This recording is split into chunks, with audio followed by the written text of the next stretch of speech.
Olá pessoal, tudo bem com vocês? Bom, para quem não me conhece, meu nome é Mariana e hoje daremos sequência à nossa leitura da Bíblia inteira em um ano. Estamos no dia 325 e vamos seguir a partir de Ezequiel, capítulo 42, que diz o seguinte: Os quartos dos sacerdotes.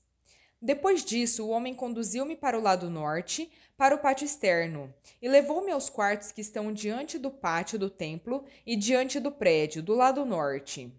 O prédio cuja porta dava para o norte tinha 100 côvados de comprimento por 50 côvados de largura.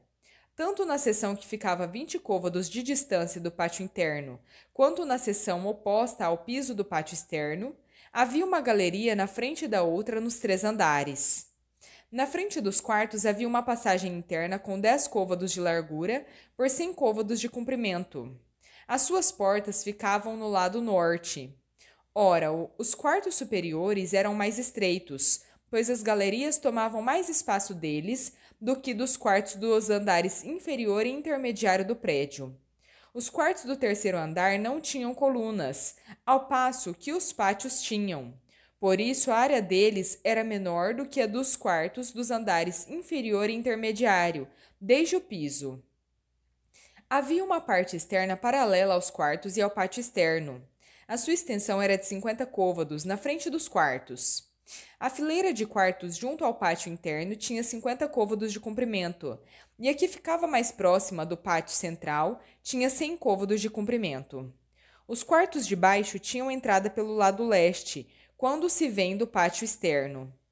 No lado sul, ao longo da parede do pátio externo, adjacentes ao pátio do templo e no lado oposto do muro externo, havia quartos com uma passagem na frente deles. Eram como os quartos do lado norte. Tinham o mesmo comprimento e a mesma largura, com saídas e dimensões semelhantes.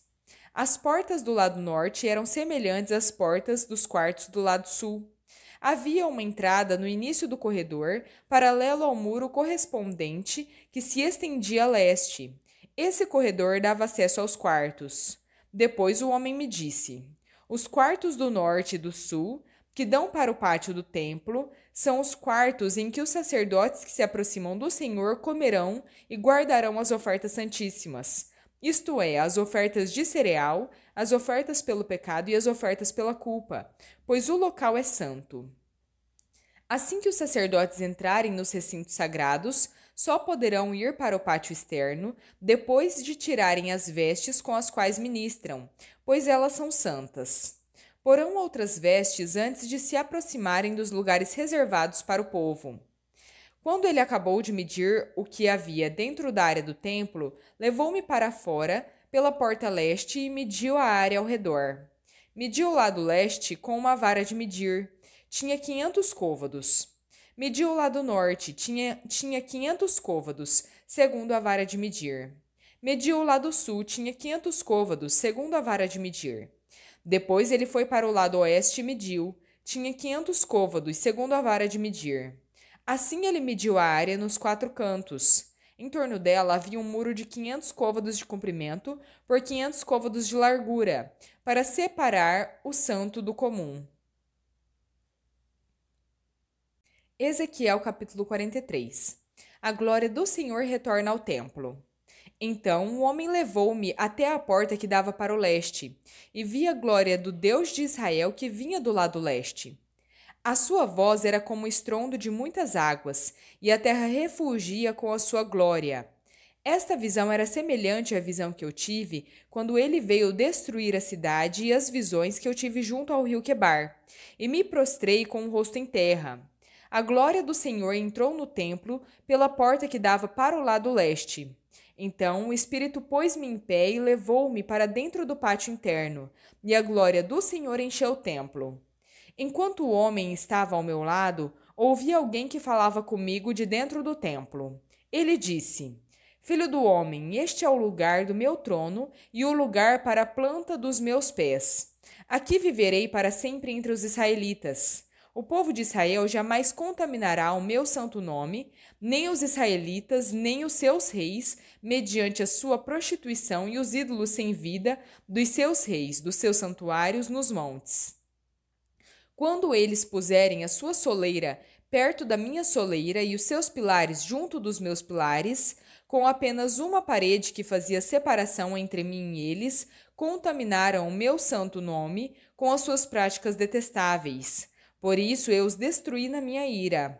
Agora que afastem de mim a sua prostituição e os ídolos sem vida dos seus reis, e eu viverei entre eles para sempre. Filho do homem, descreva o templo para o povo de Israel, para que se envergonhem dos seus pecados, que eles analisem o modelo e, se ficarem envergonhados por tudo o que fizeram, informe-os acerca da planta do templo, a sua disposição, as suas saídas e as suas entradas, toda a sua planta, todas as suas prescrições e todos os seus regulamentos. Põe essas coisas por escrito diante deles, para que sejam fiéis a toda a sua planta e sigam todas as suas prescrições. Esta é a lei do templo. Toda a área ao redor, no topo do monte, será santíssima. Esta é a lei do templo. O altar. Estas são as medidas do altar pela medida longa, isto é, a de 1 côvado e 1 palmo. A sua calha tem 1 côvado de profundidade e 1 côvado de largura, com uma aba de 1 palmo em torno da beirada. Esta é a altura do altar. Desde a calha no chão até o beiral inferior, ele tem 2 côvados de altura por 1 côvado de largura, e desde o beiral menor até o beiral maior, tem 4 côvados de altura por 1 côvado de largura. A fornalha do altar tem 4 côvados de altura e 4 chifres se projetam dela para cima. Ela é quadrada, com 12 côvados de comprimento por 12 côvados de largura. O beiral superior também é quadrado, com 14 côvados de comprimento por 14 côvados de largura, com uma aba de 1 côvado e uma calha de meio côvado em toda a sua extensão ao redor. Os degraus do altar estão voltados para o leste. Então ele me disse: Filho do homem, assim diz o soberano Senhor: estes serão os regulamentos que deverão ser seguidos no cerimonial do sacrifício dos holocaustos e da aspersão do sangue no altar, quando ele for construído. Você deverá dar um novilho como oferta pelo pecado aos sacerdotes levitas da família de Zadok, que se aproximam para ministrar diante de mim, declara o soberano Senhor. Você colocará um pouco do sangue nos 4 chifres do altar, nos 4 cantos do beiral superior e ao redor de toda a aba, e assim purificará o altar e fará expiação por ele. Você queimará o novilho para oferta pelo pecado no lugar determinado da área do templo, fora do santuário. No 2º dia, você oferecerá um bode sem defeito como oferta pelo pecado, e o altar será purificado como foi purificado com o novilho. Quando terminar de purificá-lo, ofereça um novilho e um carneiro tirados do rebanho, ambos sem defeito. Você os oferecerá diante do Senhor, e os sacerdotes deverão pôr sal sobre eles e sacrificá-los como holocausto ao Senhor. Durante 7 dias, você fornecerá diariamente um bode como oferta pelo pecado. Fornecerá também um novilho e um carneiro tirados do rebanho, ambos sem defeito. Durante 7 dias, os sacerdotes farão expiação pelo altar e o purificarão. Assim, eles o consagrarão. No final desses dias, a partir do 8º dia, os sacerdotes apresentarão os holocaustos e os sacrifícios de comunhão de vocês sobre o altar. Então eu os aceitarei, declara o soberano Senhor. Tiago, capítulo 5. Advertência aos ricos opressores.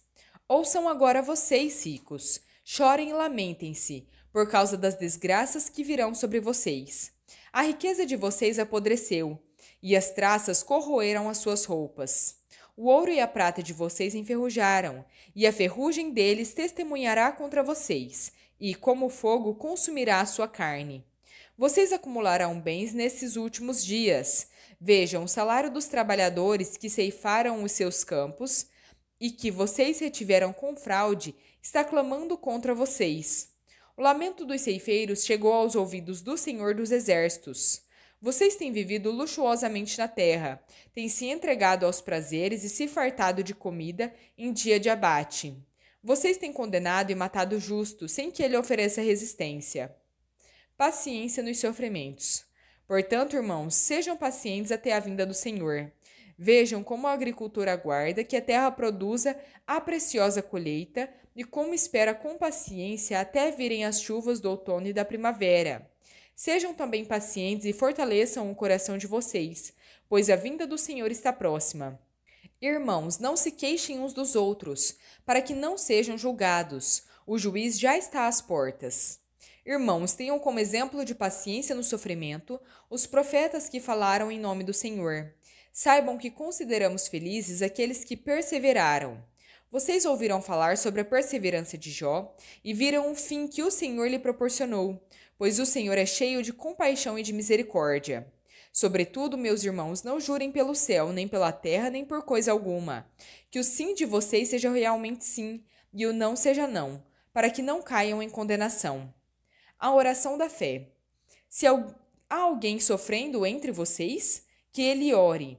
Há alguém que se sente feliz, que ele cante louvores. Há alguém doente entre vocês, que ele mande chamar os presbíteros da igreja, e que estes orem por ele, ungindo-o com óleo, em nome do Senhor. A oração feita com fé curará o doente, e o Senhor o levantará. Além disso, se houver cometido pecados, ele será perdoado. Portanto, confessem os seus pecados uns aos outros e orem uns pelos outros para serem curados. A oração de um justo é poderosa e eficaz. Elias era humano como nós. Ele orou fervorosamente para que não chovesse, e não choveu sobre a terra durante 3 anos e meio. Depois orou novamente, e céus enviaram chuva, e a terra produziu seus frutos. Meus irmãos, se alguns de vocês se desviar da verdade e alguém o trouxer de volta, lembrem-se disto. Quem traz de volta um pecador do seu caminho errado, salvará da morte a vida dessa pessoa e fará que muitíssimos pecados sejam perdoados.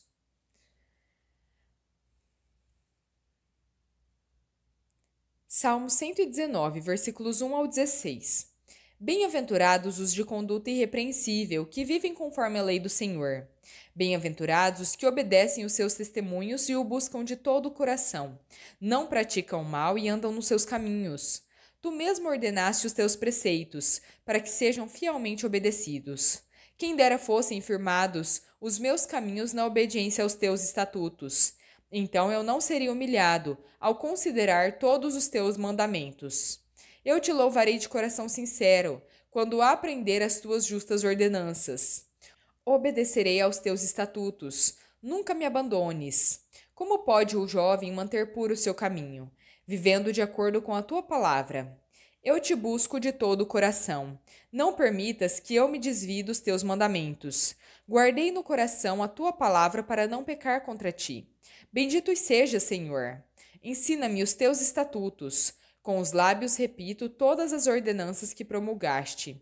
Alegro-me em seguir os teus testemunhos, como o que se regozija com grandes riquezas. Meditarei nos teus preceitos e darei atenção às tuas veredas. Tenho prazer nos teus estatutos, não me esqueço da tua palavra. Provérbios, capítulo 28, versículos 6 e 7.